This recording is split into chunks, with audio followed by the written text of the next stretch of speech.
So, hello mga ka-backyard na. Ito na tayo. Bubuksan natin ngayon yung ating parcel. Pumili pala tayo ng net. Palay net ang tawag dito. Binili pala natin to 8 feet by 30 yards. Isang roll.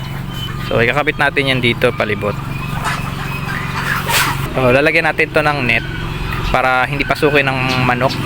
Yung magiging bubong na to, bumili ako ng UV plastic. Yung ilalagay natin dyan sa taas. So, dahil DIY tayo, trial and error. Kung maganda ang result, go tayo. Pag hindi, baguhin lang natin yung design. So, try ko ipa-flat muna. Kapag hindi, tutukuran ko. Gagawin ko siya ng bubong para pa-slant yung bagsak ng tubig. Alisin ko naman yung mga puno-puno na yun, mga dahon, mga sanga-sanga, para hindi naman maipon sa taas yung mga dahon. Ayan. Nagkakabit na tayo ng lambat. Yan. So, okay, neighbor, tie ko lang muna.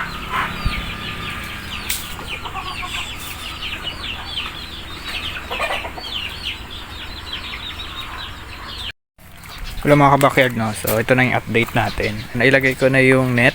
Ayan, hindi siya mapapansin siguro dahil yung gamit ko ay itim.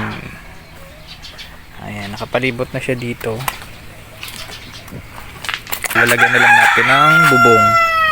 So diretso yan dun. Tapos, ito ang pinto, kagawa ko lang. Purely DIY tayo, no? So, makikita nyo yan. Dahil di naman tayo magaling na manggagawa. Yan, kita nyo gawa ko. Hindi ko siya na-welding dito dahil kahoy lang yan. Yan, nilagay ko kahoy. Una ko simplano, tukuran lang to, tapos kahoy lang gagamitin ko. Syempre nagbabago yung plano habang tumatagal. Ayan. Net lang yan. Ito yung mga breeders natin. Meron tayo nag-fail dito. Hindi mga nilipat ko. Bale, wala pang aeration. So, kagabi ko lang nagawa ng aeration to. Nilaglag niya lang lahat. Ayan, mayroong mga laman tong mga to. Hindi pa tayo tapos. Puputulin ko lang yung puno. Tapos, lagyan ko na ng bubong. Straight lang to or pa-slant konti. Doon na lang natin itatap sa may, yan, sa may bubong sa kabila. Pero dito hindi ko talaga alam kung anong gagawin. Ayan, pero malaman yan pag natapos. Nailagay na natin yung plastic fence.